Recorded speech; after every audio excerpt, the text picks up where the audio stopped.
Hello, thanks for joining us. Coming up on today's show, Renaissance painter Hieronymus Bosch gets a full retrospective 500 years after his death, as a small museum in the Dutch master's hometown unites most of his paintings. Fashion could be moving faster than ever before, as designers in New York cut down wait times between the catwalk and the cash register, making their collections available to buy straight after the shows. And we check out the French street artist whose murals and portraits are going from the Paris suburbs to gallery walls. C215 is using his graffiti to push a social agenda.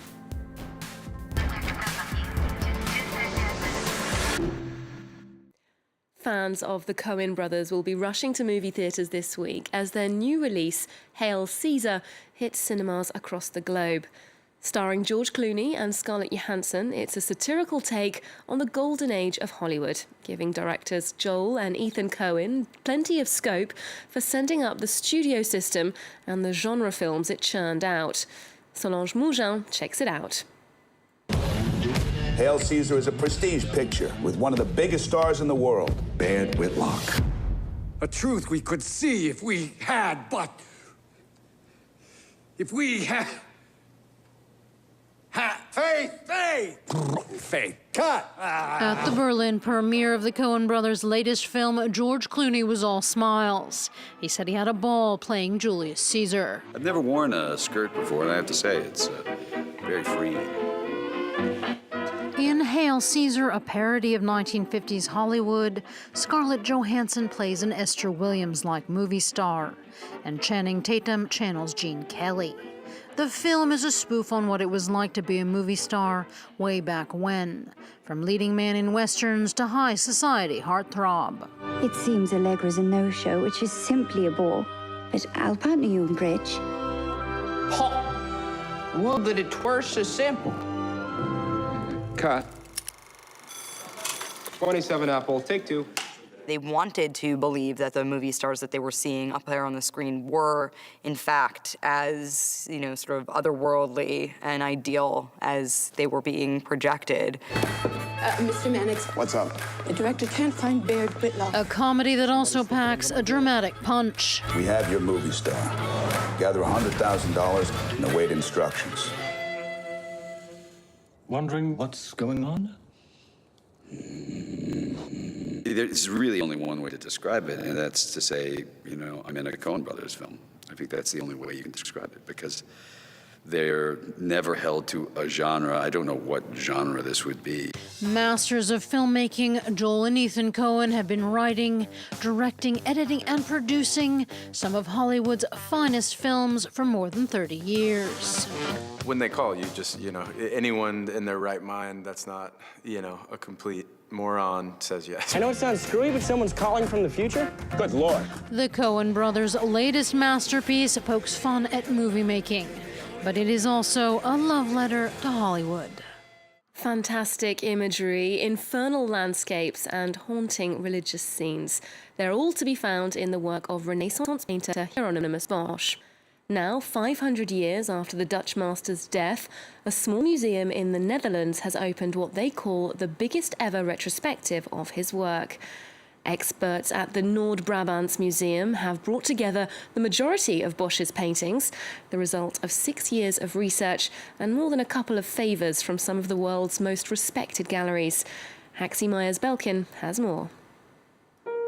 He's been dead for half a millennium, but Hieronymus Bosch is back home in the town that gave him his name.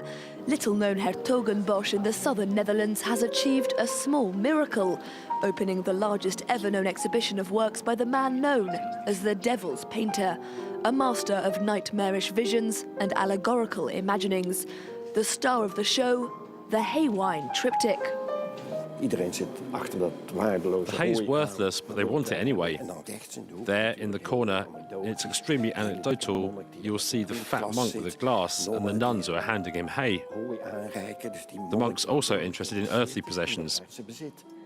So if you're too fixated on material pleasures, it will lead you to hell. Another coup for the exhibition, Death and the Miser. borrowed from the National Gallery in Washington. The work belongs to the tradition of the memento mori, intended to remind the viewer of the inevitability of death and help them choose Christ over more mortal temptations.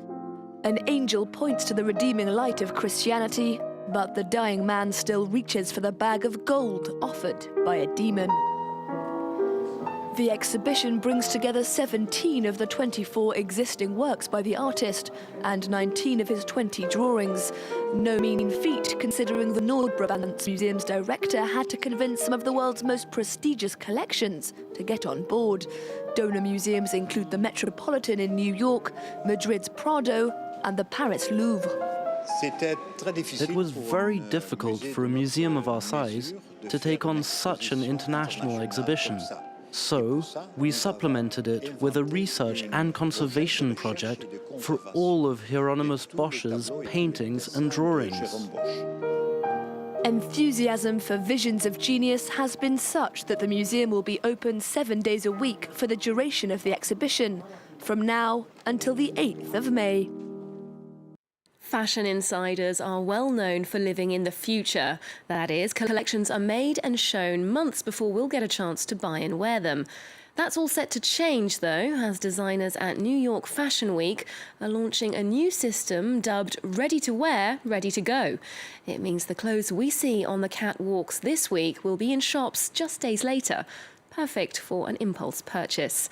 William Edwards has this report. There's a nautical theme to Tommy Hilfiger's latest New York Fashion Week collection. The show's Titanic scale is typical of the US designer, but there's a key difference this year, which is helping bring about a sea change in how Fashion Week works. At his New York studio, Hilfiger explains why he's moving away from the traditional model of showing clothes 6 months before they actually go on sale.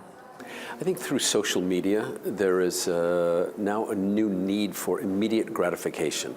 The younger customer does not want to wait any longer. We're going to show again on the runway, but we're going to allow the consumer to click and buy. The ability to buy clothes straight away is being welcomed. I'm probably going to go and buy the briefs. I love the briefs, so that's going to be my first purchase. That is one thing that he should have done a long time ago.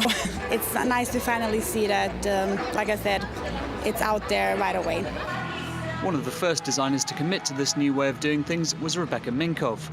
She worked out that the fast fashion approach doesn't have to mean cutting down on production time.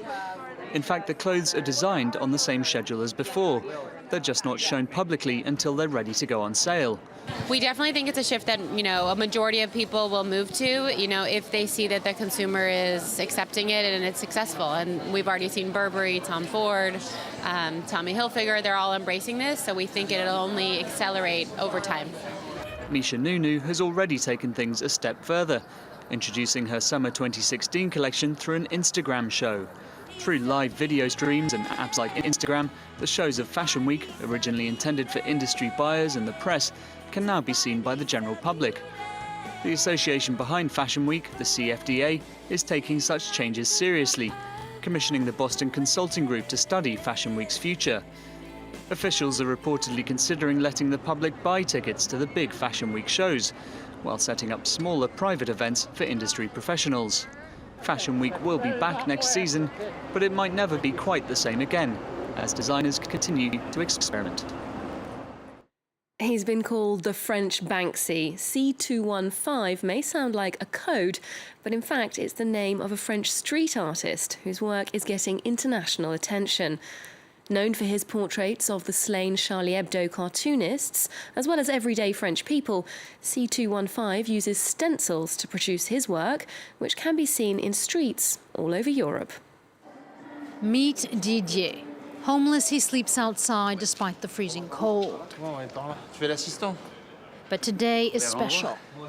He's going to be a star of street art. When the artist C215 crossed paths with Didier a few weeks ago, the man's weathered face struck him. A friendship was born, and so was a portrait. People walk by here every day. They've surely seen him, yet they won't help him. But if they see him on TV, all of a sudden they'll open their eyes, feel a bit of guilt, and actually help him. Magnifique. I didn't expect this. Attendez pas ça. A stenciled likeness spray-painted across Paris with a goal that goes beyond art to help Didier find a job. Helping the elderly shop. Anything would help, even small jobs. C215, whose real name is Christian Guémy, has been drawing attention with his portraits of people, like this policeman who was killed in the Charlie Hebdo attacks. Here's Cabu and Charb, two of the cartoonists. There's even an unofficial C215 outdoor museum in the Paris suburb of Vitry-sur-Seine. I invited lots of friends, and that's how we ended up with around 300 to 400 different works here in Vitry, which makes it one of the major Parisian and even world expo areas of urban art. In the street, on the web, or even in galleries, C215's art is becoming a sought-after commodity, with his work fetching between 1,500 and 15,000 euros. What's interesting is the artist is starting to gain international attention. Major art collectors from the US, the UK and Asia want to know about his work, and so do institutions and museums. An interest that isn't lost on French art lovers. C215's fans come from all walks of life, and their number keeps on growing. And we're finishing with a new exhibition here in Paris's Quai Branly Museum. Entitled Shamans and Divinities, it's an exploration of pre-Hispanic Ecuadorian culture and the role of ritual and mysticism. The show features objects and artifacts that are as beautiful as they are bizarre. Remember, you can get more news on our website. We're also on Facebook and Twitter. There's more news coming up on France 24 after this.